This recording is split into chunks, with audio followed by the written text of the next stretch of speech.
खर पे इंडिविजुअलिज्म के कायल हैं, उनके अंदर 29% सुसाइडल आइडिएशन और अटेम्प्टेड 7% सुसाइड्स की भी उनकी बेसिकली अटेम्प्ट्स हैं। Chronic loneliness is as deadly as smoking 15 cigarettes a day, and it is linked to heart disease, stroke, depression, and hidden epidemic. Loneliness killing nearly 100 people every hour globally. और ये WHO की report है। बल्कि आगे जाकर हम इसमें देखते हैं कि world wide 1 in 6 people worldwide suffer from loneliness.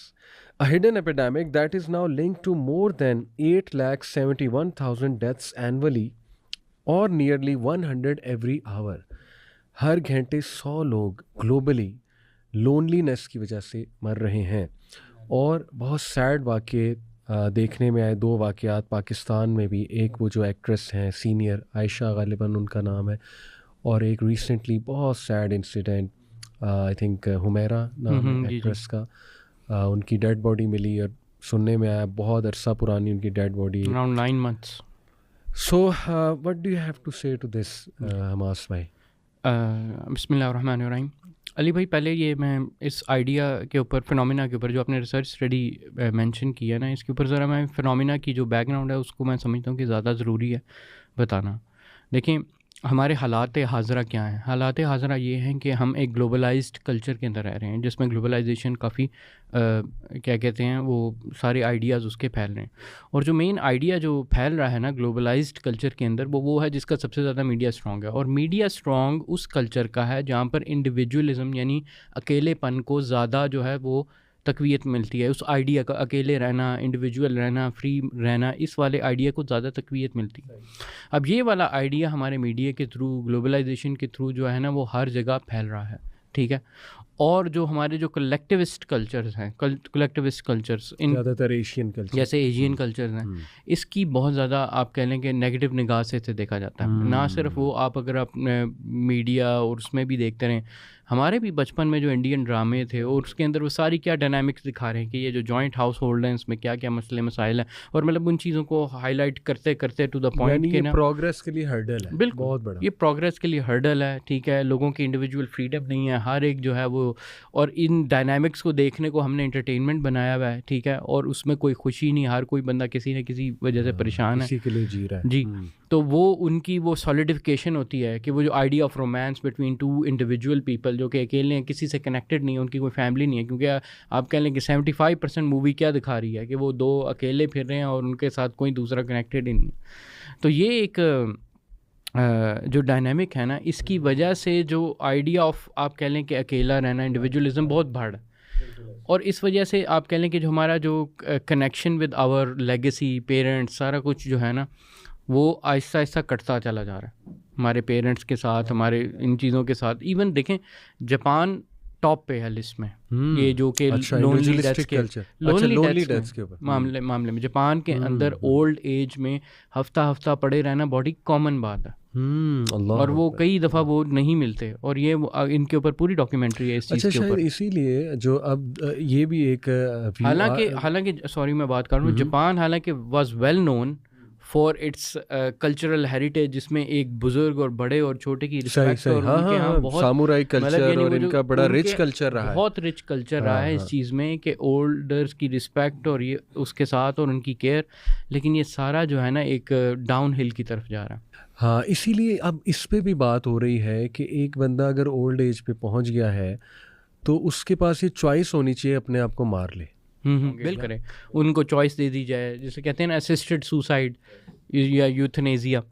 ऐसे ही है अली भाई। इन्होंने बात की कि फैमिली एक कलेक्टिविस्ट कल्चर में फैमिली एक बर्डन की तरह फैमिली जो है वो बहुत स्ट्रॉन्ग होती है, लेकिन जो इंडिविजुअलिस्टिक कल्चर है वो इस बात को क्रिटिसाइज़ करते हैं कि नहीं, फैमिली जो है वो एक हर्डल है प्रोग्रेस की तरफ।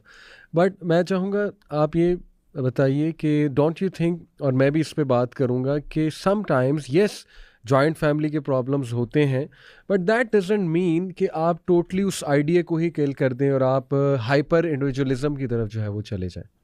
अली भी इसमें ना जब हम बात करते हैं, स्पेशली अगर हम पाकिस्तानी कॉन्टेक्स्ट के ऊपर भी बात करें, तो हमें ना 2 एक्सट्रीम्स को देखना चाहिए।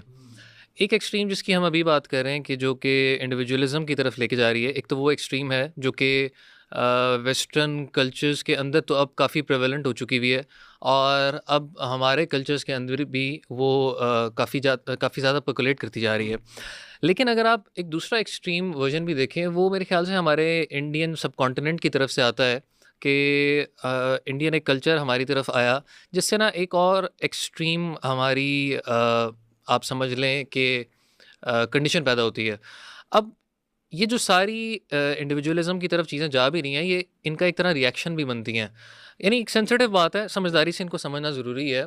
एक केस आप वो बता रहे हैं कि बच्चा बड़ा हुआ और बच्चा बड़ा होते सार ही उसने सेपरेशन ली पेरेंट्स से और वो अलग हो गया, और लाइफ में फिर ये पॉइंट आ जाए कि दोनों का, क्योंकि ये टू वे स्ट्रीट है, वन वे स्ट्रीट नहीं है, दोनों का एक दूसरे से राब्ता ही ख़त्म हो जाए। ये एक वन एक्सट्रीम है। यस यस और यहाँ पे मैं टू वे बोल रहा हूँ, ये बोलना बहुत ज़रूरी है, क्योंकि अल्लाह ताला ने हम सब से एज एन इंडिविजुअल क्वेश्चन करना है। हम ये नहीं कह सकते कि अगला नहीं करता तो मैं भी नहीं करूँगा। सो ये एक वन केस है।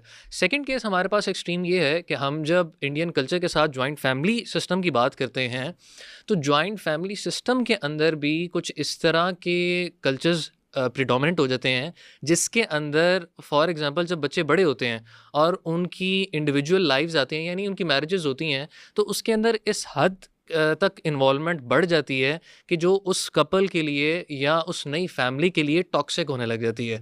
तो मेरे ख्याल से ये दोनों जो एक्सट्रीम्स हैं ना, हमें इन दोनों को आइडेंटिफाई और एक्नॉलेज करना बड़ा ज़रूरी है।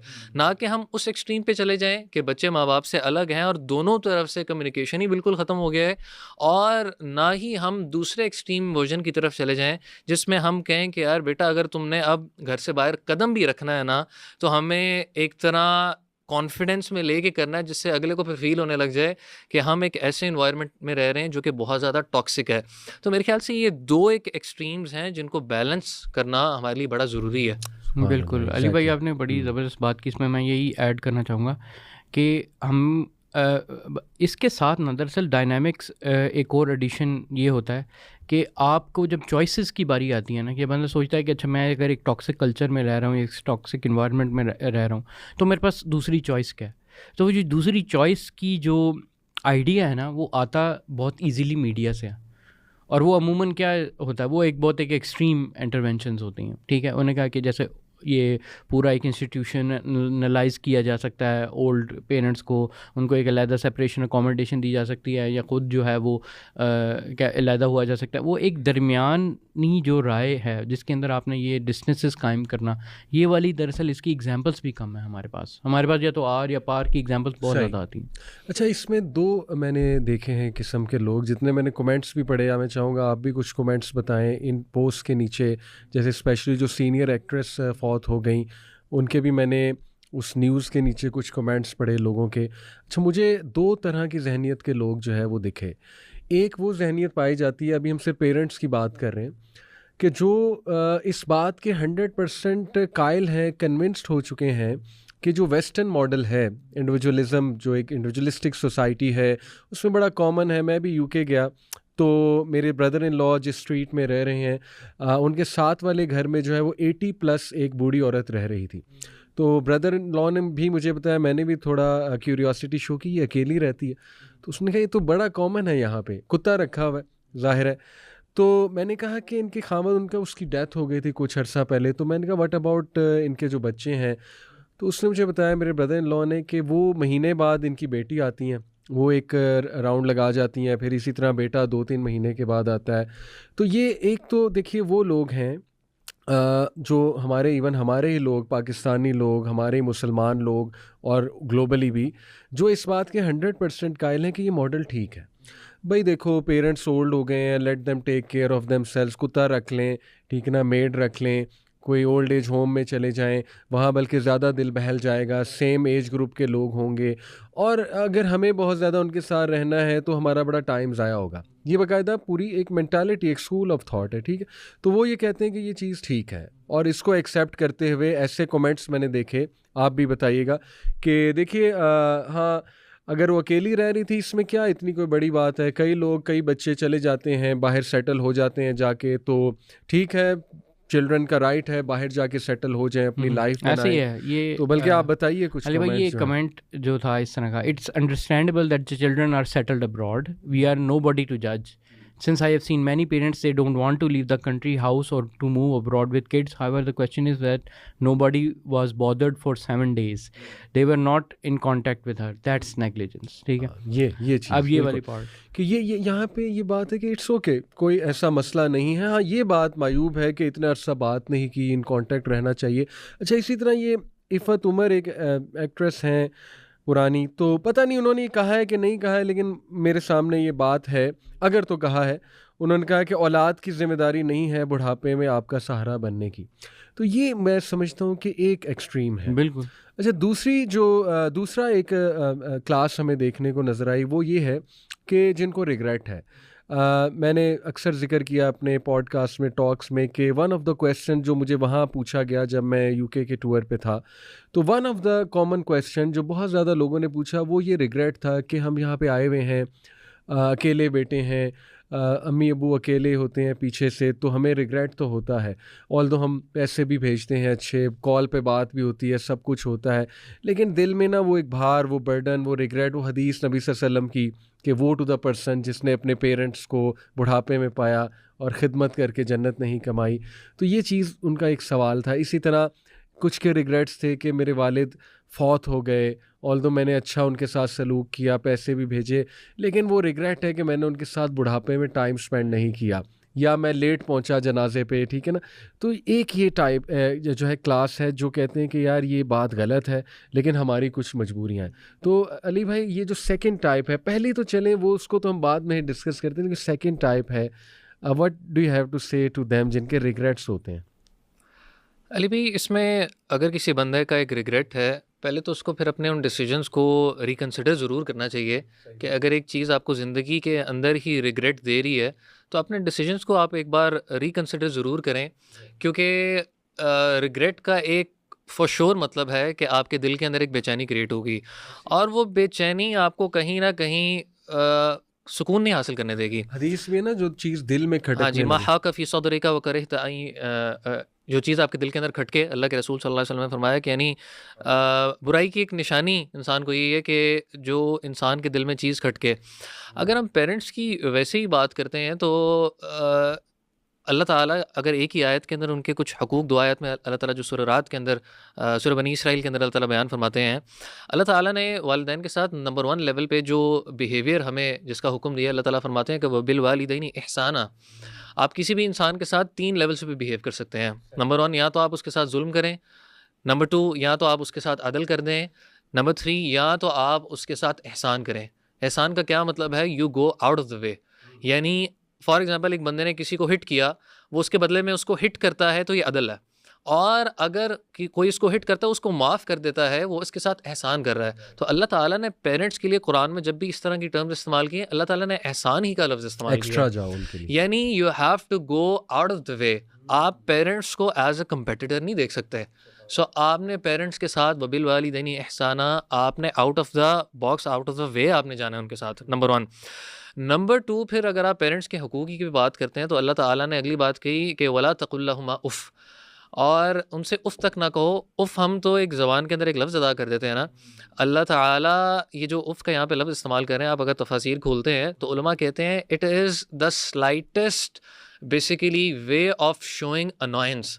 अगर मेरे एक्सप्रेशन से भी एक अनॉयंस उनको फील हो रही है ना, ये एक तरह मैं उफ़ कर रहा हूँ उनके सामने, इतनी केयर करने को कहा। यानी इसके ये बेंचमार्क है। जी, ये बेंचमार्क 2 आयतों के अंदर है सिर्फ। तीसरा अल्लाह ताला फरमाते हैं वला तकुल लहुमा उफ़्फ़िन वला तनहरहुमा, होता है कि आप जब जवान हैं और यानी आप जब छोटे थे और वो पेरेंट्स थे, तो आप उनको एक बात वो आप उनसे एक दफ़ा बात पूछते हैं ना, और 10 दफ़ा पूछते हैं, पेरेंट्स प्यार-प्यार से बताएँगे, प्यार-प्यार से बताएँगे।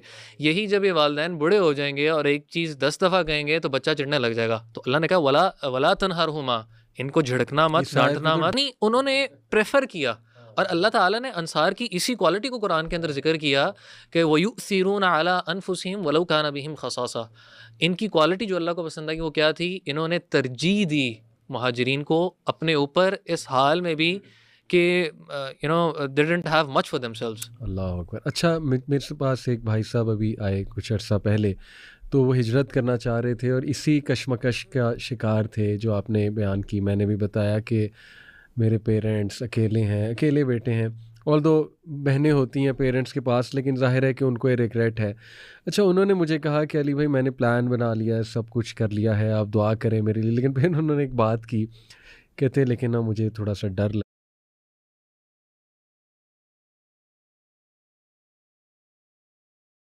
है। अच्छा, उनका डर था उनकी बेगम, तो कहते कि वो नहीं मान रही, ठीक है ना, तो आप उनके लिए दुआ करें, अल्लाह ताला उनका दिल नरम करे, क्योंकि हम बहुत वेल सेटल्ड हैं।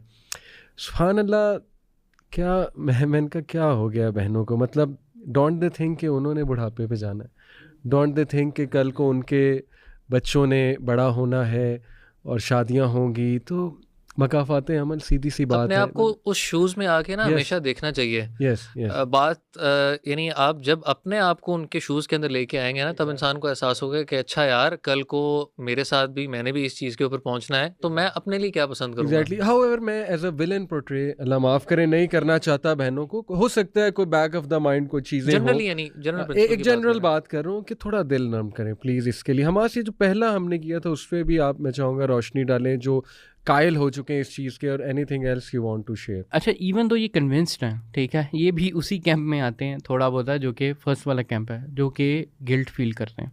और मैं आपको बताता हूँ कि एक बंदा इवन तो कन्विंस्ड है कि ये बहुत अच्छा पैराडाइम है, ये प्रेफर करते हैं, लेकिन अगर आप देखें जो वन थिंग जो सबसे ज़्यादा वो मिस करते हैं ना, वो कंपेनियनशिप मिस करते हैं। ठीक है, इंसान है ही क्या, एक कोलेक्टिविस्ट क्रिएचर है, ठीक है, और वो सोशल इंटरेक्शन सबसे ज़्यादा आपको पता है कब कब इंसान को चाहिए होती है।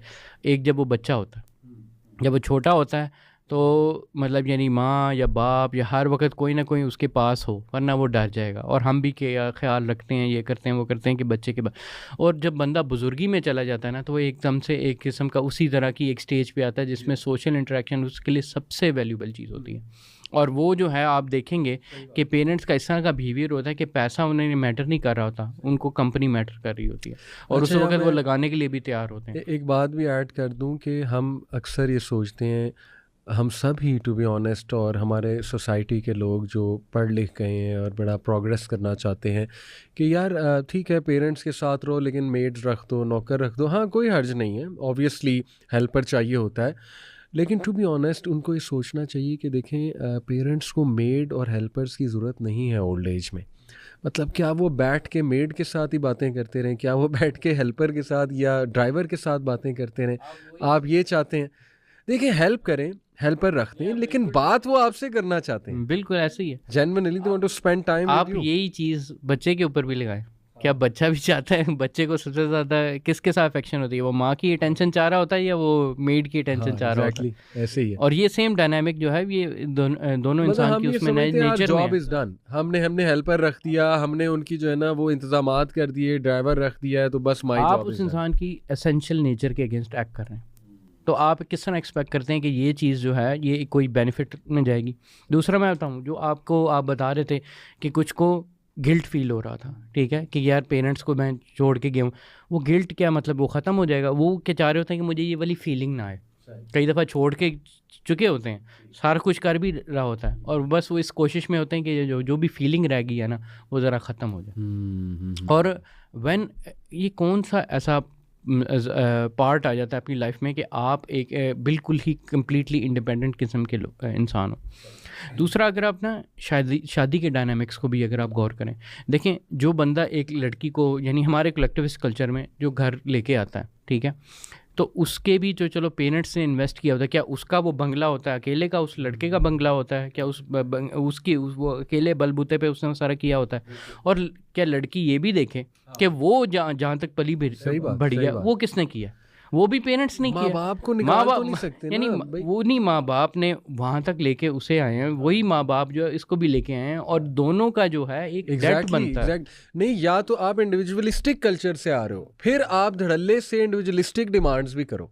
आप कोलेक्टिविस्ट कल्चर से रहे हैं, आपको भी माँ बाप ने पढ़ाया है, लड़के को भी माँ बाप ने 18 साल के बाद ये नहीं कहा कि निकल जाओ यहाँ से, अब अपना करो, फिर तो समझ आती है शायद इंडिविजुअलिस्टिक माइंडसेट की, लेकिन लड़के को 30 साल तक 28 साल तक बाप लेकर चला है, माँ लेकर चली है, उसके बाद जैसे ही आप आओ, आप कहो जी कि बस अब अलग हो जाओ। वो छोड़ें अली भाई, इस लेवल ऑफ और कुछ लोग ना अपने आप को जस्टिफाई करने के लिए किस लेंथ तक जाते हैं। अब ये सुने, ये यहाँ के एक कमेंट है, मैं वैसे ही आपको बता देता हूँ।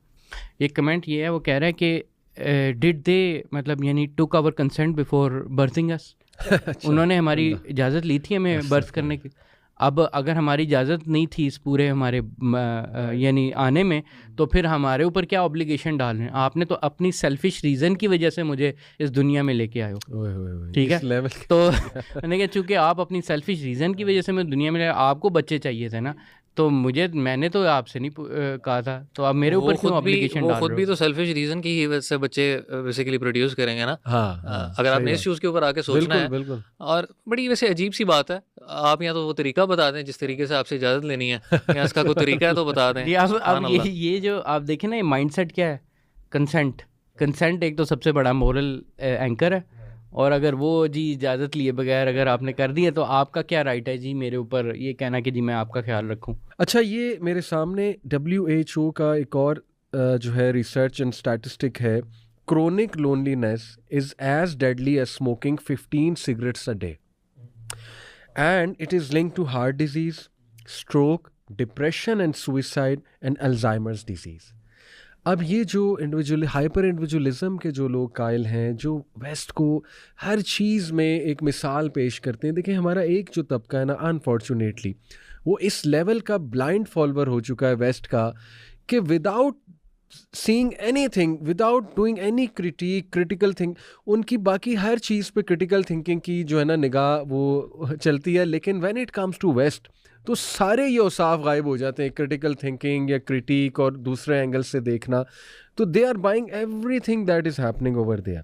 बट हमें पता है हाइपर इंडिविजुअलिज्म के नुकसानात और तबाहकुन जो असरात हैं, कुछ अगर आप लोग बताना चाहें, ऐड करना अली भाई चाहें। इसमें ना अब हम कोट कर ही रहे हैं, तो कि एक स्टडी मैं बड़ी इंपॉर्टेंट कोट करना चाहता हूँ हमेशा, जो कि ना इस तरह का जब टॉपिक आता है ना उसमें बड़ी एसेंशियल है। वो ये है कि this is the longest human यानी longest study ever conducted in human history, यानी सबसे लंबी, एंड ये कोई 90 ईयर्स तक पहुँच चुकी हुई है, यानी 90 साल हो गए स्टडी को और अभी तक चल रही है।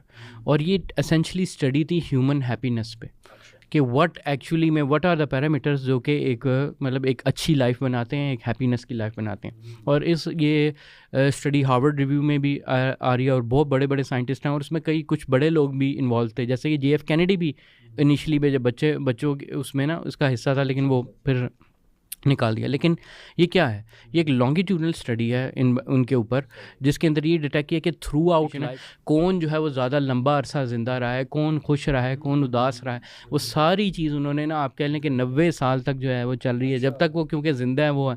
और कुछ और भी बंदे ऐड हो गए थे, तो थोड़ी इस वजह से उसकी लेंथ है। और इवन मेरे ख्याल से कोई 3rd जनरेशन चल रही है साइंटिस्ट की भी, जो इसको फॉलो थ्रू कर रहे हैं। अब चक्कर ये हुआ कि व्हाट इज़ द रिज़ल्ट, यानी अभी तक जो सारी रिज़ल्ट है उन्होंने क्या डिटरमिन किया कि what is the core of happiness क्या है।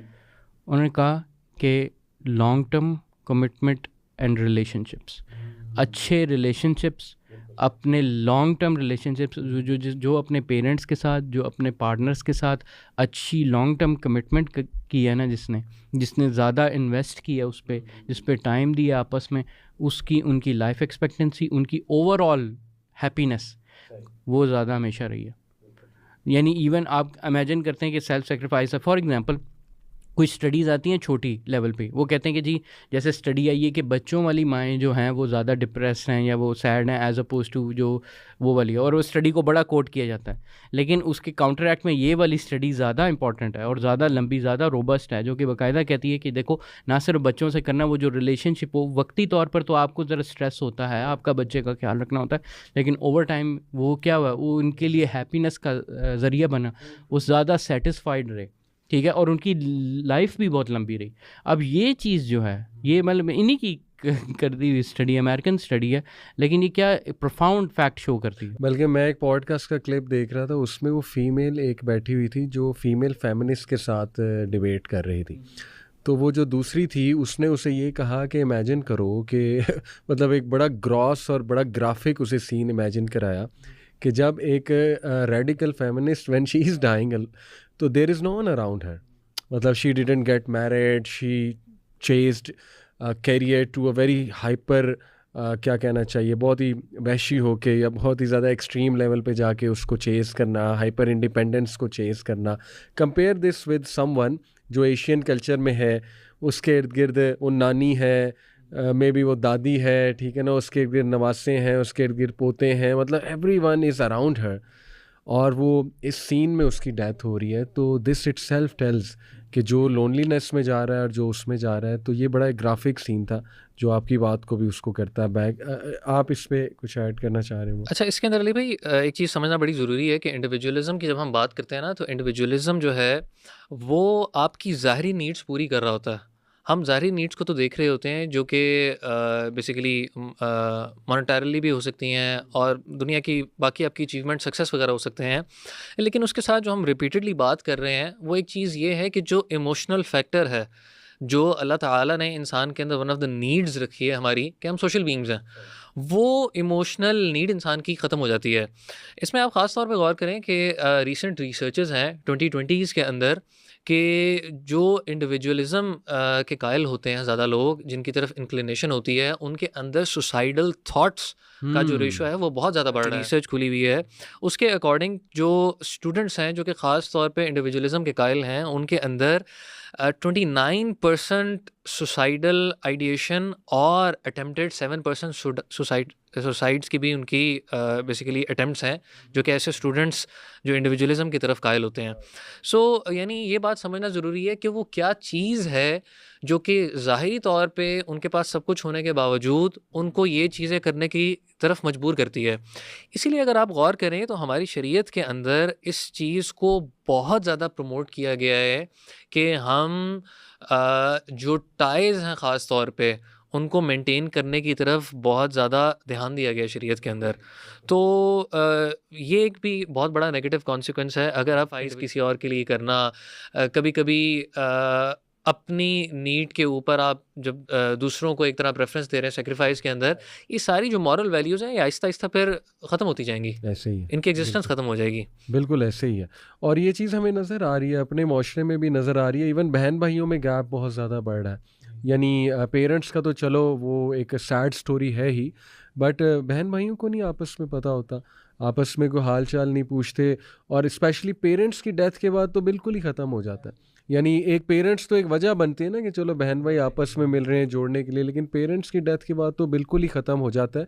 अभी मैं भी, किसी ने मुझे बताया अपनी फैमिली के बारे में कि उनकी मदर हैं, उनको हार्ट अटैक हुआ है और वो यूके से जो है ना आ रही थी। तो बड़ा वो सैड एक मोमेंट था उनके लिए भी। उन्होंने मुझे बताया कि भाई जो हैं वो सारे अपनी अपनी लाइफ्स में लगे हुए हैं, और मदर बेचारी, उनको हार्ट स्ट्रोक हुआ है और वो देखने के लिए आ रही हैं। तो मैंने वजह भी पूछी कि ऐसी आखिर क्या वजह है, तो उन्होंने कहा कि असल में ये मदर ने सारी प्रॉपर्टी डिस्ट्रीब्यूट कर दी ड्यूरिंग हर लाइफ। तो ये भी एक, बल्कि इनके बारे में भी था, आयशा के बारे में आपने ही बताया, जो सीनियर एक्ट्रेस थी, कि उन्होंने अपनी लाइफ में चूँकि जायदाद ही सबको दे दी तो फिर बच्चों ने पूछा ही नहीं। तो डज दिस मीन कि जायदाद तो ऑब्वियसली देखें ना जब डेथ होती है, शायद इसीलिए यही हिकमत है इसके पीछे कि असल अपनी में लाइफ ये में भी जायदाद नहीं हमारे इधर ना, डिस्ट्रीब्यूट करनी चाहिए। हमारे इधर एक बड़ी गलत आम चीज़ है, कॉमन मिसकंसेप्शन है कि ड्यूरिंग लाइफ जो है आफ्टर वंस डेथ, और वो आप खुद से अपनी ज़िंदगी के अंदर डिस्ट्रीब्यूट नहीं कर सकते, क्योंकि reason being you do not know कि आपके इनहेरिटर्स में से आपकी डेथ के टाइम पे कौन कौन लोग ज़िंदा होंगे। मेरे एक फ्रेंड सर्कल ही के अंदर केस हुआ था। बेसिकली उसके दादा थे एंड उन्होंने ज़िंदगी के अंदर ही अपने बेटों के अंदर और बेटियों के दरमियान बेसिकली विरासत तकसीम कर दी। एंड सुबहान अल्लाह, अल्लाह ताला की कदर ऐसी हुई कि he was alive when one of his son died. So यानी इसलिए शायद शरीयत की हिकमतों में से एक हिकमत ये भी है। जहाँ तक आपने टाइज़ की अली भाई बात की ना, क्योंकि हम टाइज़ के ऊपर मेनली बात कर रहे हैं, तो इसमें ये चीज़ हमारे माशरे के अंदर अली भाई समझना बहुत ज़रूरी है कि हमने ये समझ लिया हुआ है कि रिश्तेदारी कायम करना सिर्फ तब है जब अगला मेरे साथ अच्छा कर रहा होगा। यानी जब तक अगला आपके साथ अच्छा कर रहा है ना, I am good with him. As soon as आपको अगले की तरफ से कोई प्रॉब्लम आती है ना, तो इंसान कहता है नहीं जी अब तो हम नहीं कर सकते, और हालांकि अल्लाह के रसूल सल्लल्लाहु अलैहि वसल्लम ने फरमाया है कि जो बंदा सिर्फ इसीलिए रिश्तेदारी मेंटेन कर रहा है कि अगले रिश्तेदारी मेंटेन कर रहे हैं, तो ये रिश्तेदारी मेंटेन करना नहीं है। असल रिश्तेदारी मेंटेन करना ही वो है कि जब अगला आपसे तोड़ने की कोशिश करे तो आप जोड़ने के लिए आगे बढ़ें। सो ये एक मेंटालिटी भी जो है ना, ये बड़ी एब्सर्ड है कि अगला ठीक होगा तभी हम ठीक रहेंगे। इसी के मुतालिक एक और बड़ी मशहूर हदीस है कि एक सहाबी अल्लाह के रसूल सल्लल्लाहु अलैहि वसल्लम के पास आते हैं और वो कहते हैं कि अब ये भी चीज़ ना बड़ी कॉमन है कि वो आके कहते हैं कि अल्लाह के रसूल सल्लल्लाहु अलैहि वसल्लम मैं अपने रिश्तेदारों के पास जाता हूँ और 3 मेन चीज़ें उन्होंने कही। Number 1, I basically try to connect with them, they basically cut me off. Number 1। Number 2, they abuse me, and number 3, they insult me. 3 बातें कही साहबी ने, और वो कहते हैं लेकिन still I try to connect with them. जिस पर अल्लाह के रसूल सल्लल्लाहु अलैहि वसल्लम ने क्या फरमाया कि अगर तुम ये जो बता रहे हो ऐसे ही कर रहे हो, it is as if you are throwing hot dust in their mouth, और तुम्हें चाहिए कि तुम अपना काम करते रहो।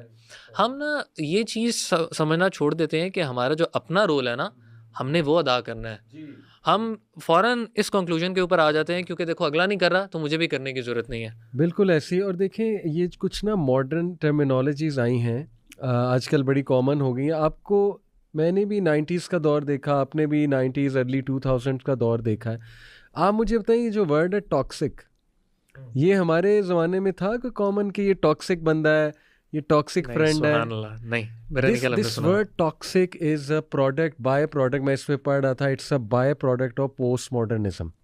ये जो सोशल मीडिया का दौर है, ठीक है, जो हाइपर जब इंटरनेट बहुत एक्टिव हुआ, असल में कुछ ऐसे वर्ड्स हैं और इसके पीछे ना पूरी साइकोलॉजी है। नेगेटिव कॉनोटेशन तो है ही, लेकिन वो वर्ड्स ऐसे हैं जो सबकॉन्शियस लेवल पे आपको लर्नेड हेल्पलेसनेस की तरफ ले जाते हैं और आपसे ज़िम्मेदारी को शिफ्ट करते हैं दूसरे पे।